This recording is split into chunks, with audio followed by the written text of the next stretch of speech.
It's Off My Bridge time, and I'm Guy, and that means we are talking about reputation! I got a lot of energy today.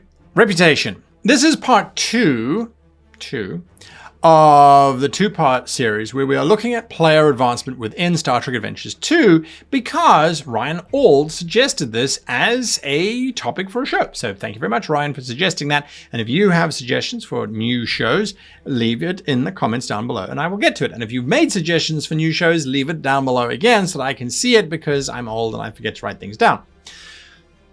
Blame it on my bad reputation or good reputation, depending on how I roll. So, every character begins with a reputation of 3 within an affiliation that they are primarily operating in. So, most of us will be playing Star Trek Starfleet characters. So, our affiliation, our organization will be Starfleet. But you might be playing a Marquee game or a Tal Shiar game. Whatever your primary organization is, that is with whom you have reputation and with whom you need to be accountable for. Your reputation score, so 3 for starting characters, can always be used to substitute a department when making a role or a task attempt within that organization. So you're trying to convince an admiral that you really should be assigned the mission, but let's say your command is not really very good, it's only a 1, but your reputation is 3, you could rely on your reputation rather than your command. So you're rolling 3 rather than a 1 in that particular. So you're applying the 3 to your target number rather than a 1. That's really useful. So how does reputation work? Well, remember those character logs that you're writing down for milestones? Those character logs are now going to come in super handy. The GM now sits with each player and will ask that player a series of questions around the mission and the mission objectives and the directives of the affiliation that you are working with. So every positive answer, yes, we did this, yes, we achieved that, yes, we overcame this, sits in the positive column. Every negative answer sits in the negative column. We did take hostages. We did use violence. We may or may not have threatened the Grand Nagus.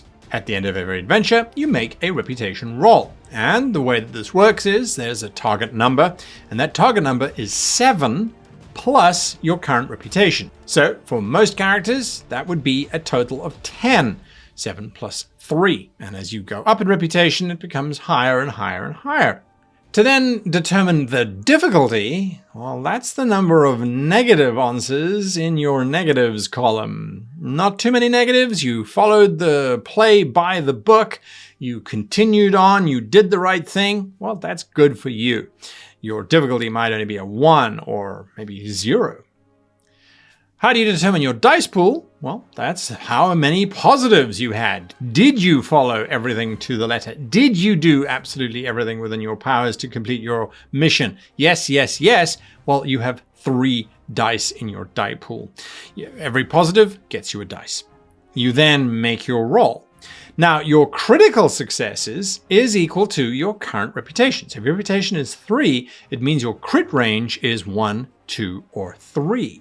Sadly, when you roll a natural 20, you gain a reprimand. Automatically, it counts towards a reprimand. You then get to make your roll. For every success, you gain 1 acclaim. For every failure, you gain 1 reprimand. Think of acclaim as a currency. You might accrue 3 or 4 or 5 acclaim. You can bank this for later, or you can use it to gain some interesting character advancements. These are permanent and remain in play until such time as they are removed by reprimands. So how does acclaim work? Well, you can purchase an award.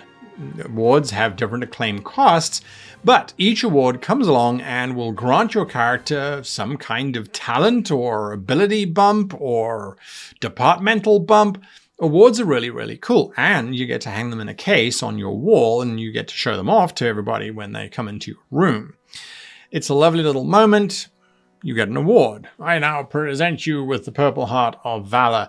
Thank you for your services to the fleet. You can use acclaim to commend others, to give them acclaim. What a wonderful way. I've written my report, and in it I've recommended you get a promotion. Not me, you.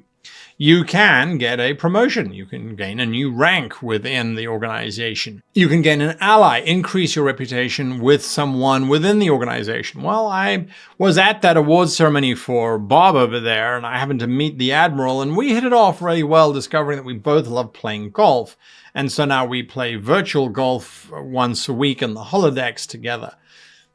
Later on, you might be able to lean on that Admiral for additional intel or information. So that's really cool. You can then also gain a status trait. So you are now known more widely. You are considered to be a genius in the area. You are looked upon as someone who has significant influence in this space. Those are really cool things. You get to spend your acclaim however you choose. And like I said, you can always bank it.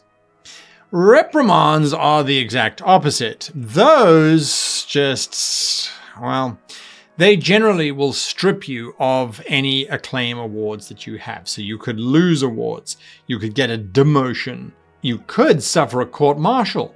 There is even an opportunity for you to be confined to quarters or the brig for a certain amount of time. Your reputation could actually go down. So from a 3, it could drop down to a 2, making subsequent reputation checks more difficult. You gain shame with others. NPCs look down upon you, or a specific cultural group look at you with disdain and distrust.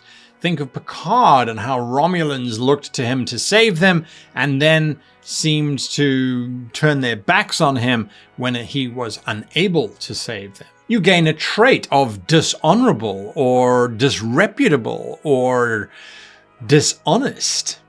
That's a nasty trait, as it will follow you for a while. Of course, you can then gain acclaim in the next adventure and get rid of some of these reprimands. That's how it works. It's a reciprocal system. When you look at it, it's super cool. Now, I wanted to do a bit more of a deep dive into this whole reputation thing, because I think it's a really cool mechanic and it sets your characters up for some great storytelling. And as you're going to see in this discussion that I had with Jim Johnson from Modiphius and John, who plays games, it was a great conversation to have, but B, there is so much juice, as they say in the interview, that you wouldn't want to run your game without reputation. Check out the interview, and I'll catch up with you later. I'm once again joined by the amazing Jim and John, who gave us such cool insight into milestones last week. We're now talking reputation. Jim, John, thank you for joining me once again. And where can people find you guys? Let's start with you, John. You could find me pestering Jim or Michael, Dismuke, or you and any of those socials. If you like Star Trek, I'm probably in the same place you are, because I love Star Trek. You can also find me at my site, johnrunsgames.com. There you go. Fantastic. Jim? Hey everybody, I'm online everywhere. Star Trek Adventures just talked about, so Modiphius Discord, STA Facebook group, subreddit, a bunch of other places. If you're interested in following me and my fiction, you can go to scribeandnetty.com and get all the details there. But yeah, that's pretty frequent on social media. Blue Sky too, if you are so inclined. Absolutely, and all the links will be down below, so go check them out. Now, last week we finished talking about how your directives can be used as values, and you can go with the value, with the directive, or against the directive. But that might just not work so well with reputation, where it's a yes or no. Did you follow the orders of the Admiral? Well, no, because the Admiral was actually an alien parasite, but we had no proof, but we kind of sensed it. Well, where does that leave us? So reputation is an interesting one. What would your call be in that case, where the directives say one thing, the characters did the exact opposite or did the other? We have seen this happen countless times in the series, where I told you not to violate the Prime Directive. Yeah, well, I did, and we saved lives. Well, don't do it again. It's that kind of stuff. So where do you sit on that? Let's start with you, Jim. I say just let it happen, right? I mean, that's just life, right? I mean, there is not always one perfect answer. So if the directors tell you one thing and your character values or perspectives, or whatever, tells you to do something else, then do it and just face the consequences, such as they, whatever they are, once you get to that reputation role. Again, it's Star Trek. I think at its best is a place where you get challenged and you have to make hard decisions, and like the right choice may be a hit to your reputation, and that's just I mean that's life, right? And then hopefully you have other episodes and opportunities to maybe course correct or go further down that path, right? It just depends. Mm-hmm. Absolutely. John, your thoughts? Star Trek is all about challenging authority in one way, making the authority virtuous and doing the right thing even when it will cost you. And this is a game where you get to enjoy both sides of that. As a player, you should really embrace being flawed when you start and looking for ways that will change your course and interfere with other characters and interfere with directives. Not in a conflict. How can I break this scene? No, it's like, honestly, it's like everybody's used this analogy. A role-playing game is like playing pool. When you hit that ball, it's in motion. Then it's all about how it interacts with other balls, other characters, and other goals. And when you break a directive, so long as it's keeping with role-playing and with who you really are as a character, it's fun. It makes everything work better. So go with it. Just do it kindly and politely and never cut anyone's legs off. And as GM, you get to set the story elements. So you pick the characters that are flawed and you put them in a position where they have juice, where everybody can enjoy around the table watching what they do when they're faced with what they don't like. Absolutely. Absolutely. And I think we almost saw that in Picard season 3, where we had Captain Shaw just shutting Riker and Picard down straight away. I'm not doing any crazy missions. I'm not violating anything. I am going to follow the directives to the letter. No, no, no. And it was very frustrating to watch because you're like, oh, but come on. I mean, it's these legends. We should go and rescue. We go and save. And the captain was like, no, I am following these directives. Boom. Imagine if Seven of Nine then hadn't rebelled against him. The whole series would have just ended because the captain said, no, I'm not violating the directives. Okay, well, now we fly back and there we go. Thank you. And now for a lot of commercials. Yeah.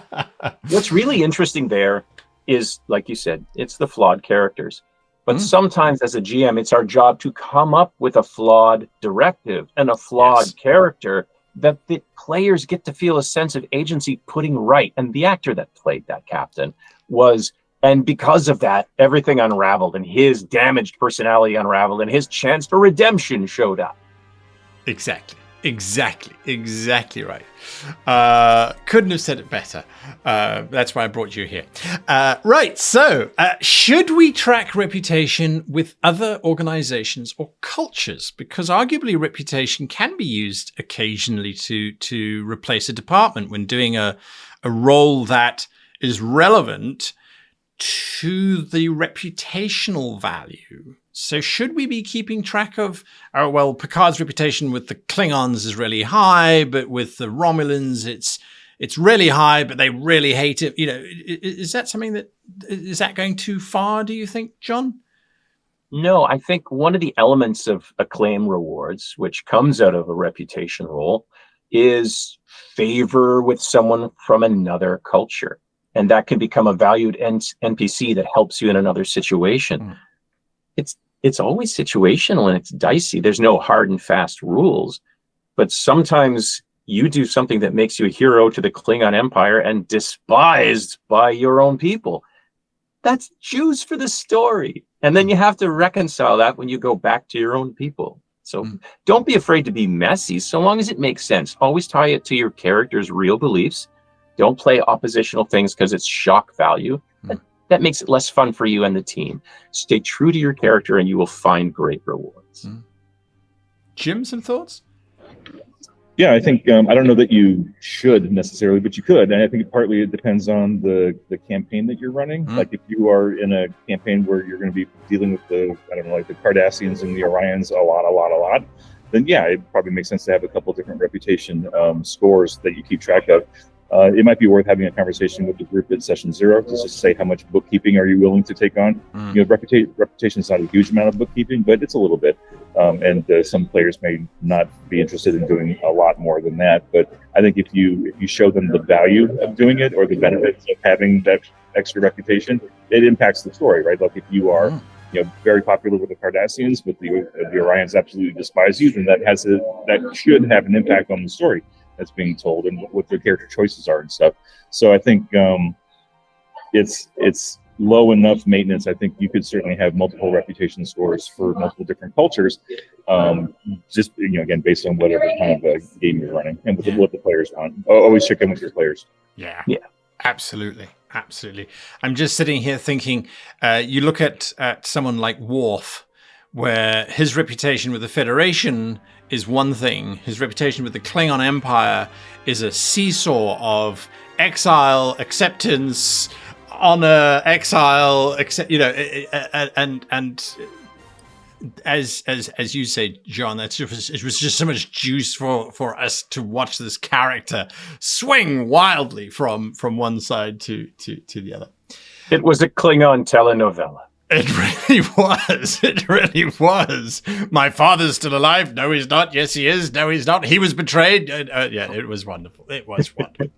Now, what happens if the captain, so the player who's playing the captain, what happens if they get demoted? This is a very, very, very specific reputation question that was asked by someone. If they get demoted, does that force one of the other players to then have to step up? Because I've had a lot of groups where people are like, I don't want to be in charge. It's like, well, yeah, the guy who's in charge has just been demoted, so now you are. What are your thoughts on that very specific question, Jim? It's an interesting question, right? Because if you're the captain and you've been demoted, like, do you stay on the ship as a lower level officer and like somebody else takes over, or do you get demoted and reassigned? There's some awkwardness if you're no longer the captain but you're still on the ship, and you're like, I mean, it depends on the circumstances too, right? Like I know Burnham and Saru were captain for a while and then not captain for a while, but they were still a positive relationship on the ship, so it wasn't like they were being removed out of a toxic situation, right? They were just bouncing around back and forth with acting captain or whatever. But if a captain's done something heinous and is demoted, I would think there'd be a natural progression of not only are you being demoted, but you're also being reassigned. You're getting off that ship or off that assignment, but whatever it was, a station or a ship or something. And that would require that character or that player to either create a new character or figure out how to play through that character redemption track if that's what they want to do. That leaves a power vacuum on the ship or the station, and I think that would be a place where a session 0 with the players saying, okay, does somebody want to be promoted, or do we bring in an NPC captain to kind of fill the supporting character or supporting some sort this way. So I think if a campaign gets to that point where a captain's being demoted, I think there's some structural things that need to be discussed. It's not a simple solution, I think. Yeah. John, any thoughts? I think Jim hit the nail on the head. Yeah. There are 10 different ways it can play. Honor the wishes of the team. Follow the physics of those choices through the game.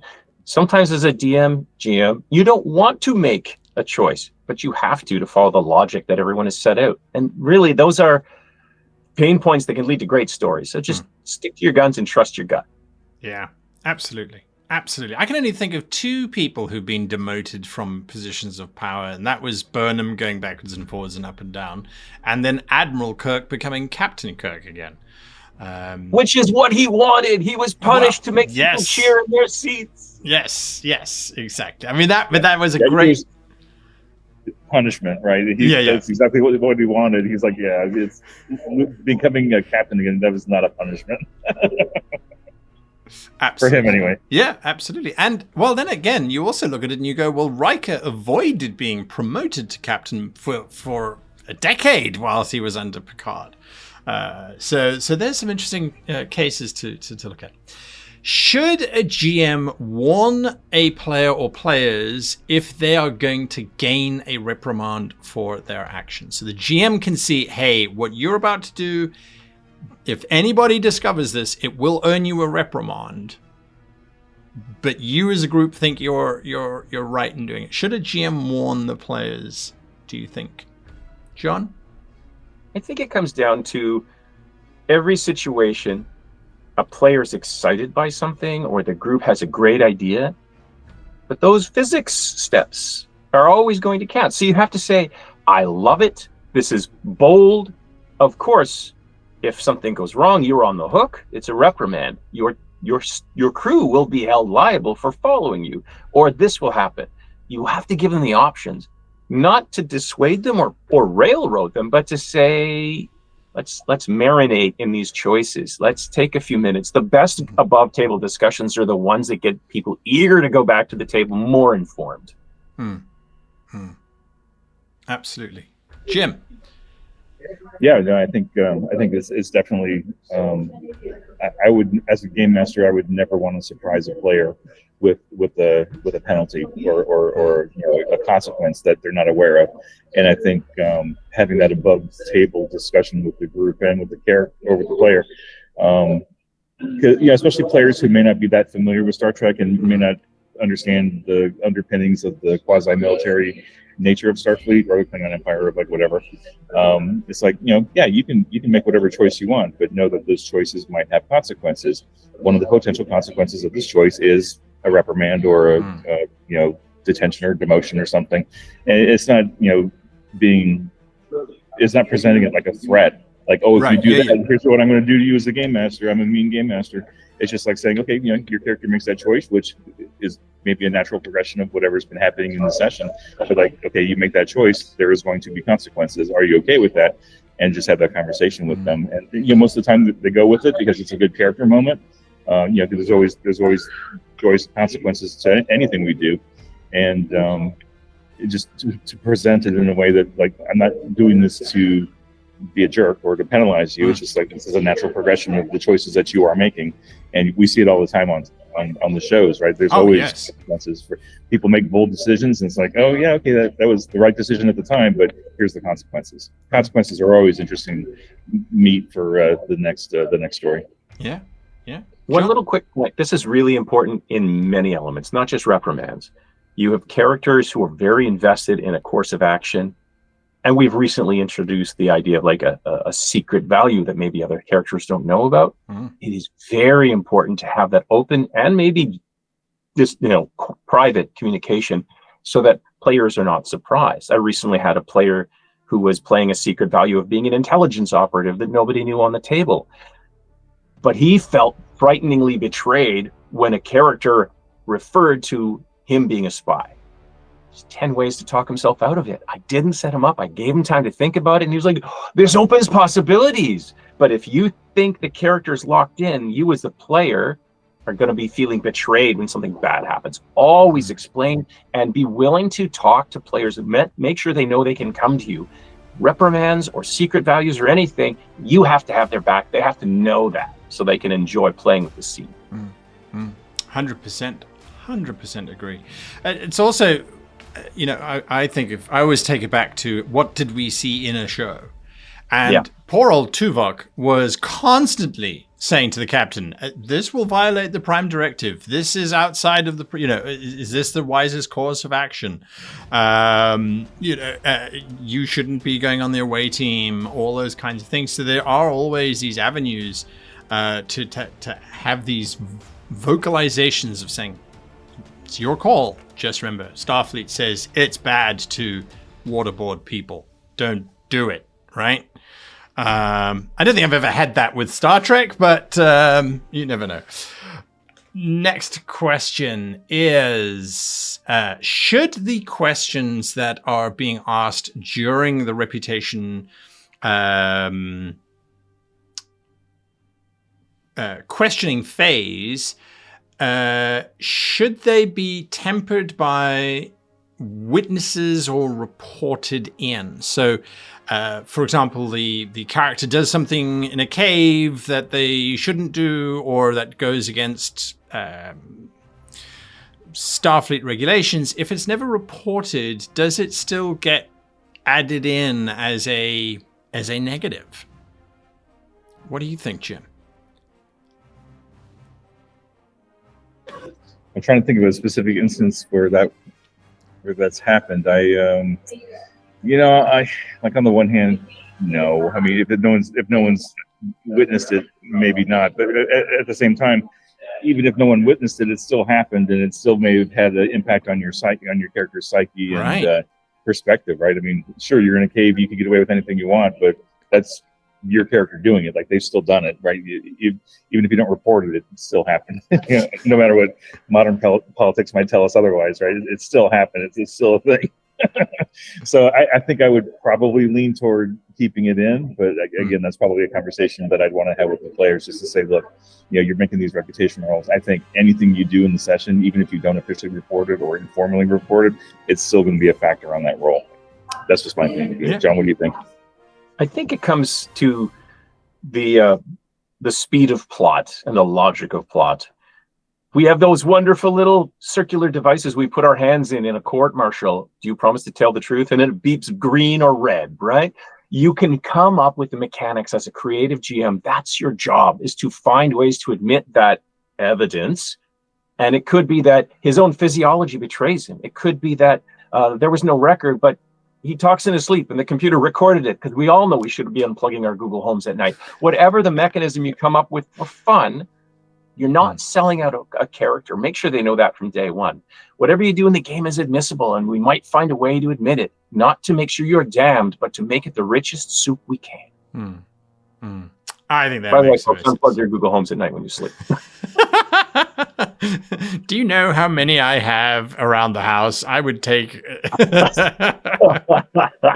Anyway, folks, that is the questions that we have time for. Amazing conversations with you two. It's such an absolute pleasure and an inspiration as always. And if that doesn't answer your question, Reinhold, about reputation and milestone leveling, I don't know what will. I really don't. I don't, because it's answered all my questions. Anyway, gentlemen, thank you so much for joining me once again. You can find them in the links down below, where you can go and play games with them and follow them and question them and join them in those wonderful conversations. Geek out on Star Trek with us. Folks, that's it from me this week. A massive thank you to Jim and to John for joining me on that panel, and to you, Ryan, for suggesting the video. Now, if you have suggestions for future videos, leave them in the comments down below. I love getting suggestions, so drop them in. There are more videos coming based on your previous suggestions, so if you did suggest something in the past and it hasn't yet come up as a video, watch this space. It may come up soon, or suggest it again. Things get lost in the mail, as they say, and some of us forget what we've written down, but that's beside the point. Anyway, a huge thank you to you for watching all the way through to the end. And of course, to our wonderful patrons who keep the lights on. Until next week then, all it leaves me to do is to say, long life and happy gaming.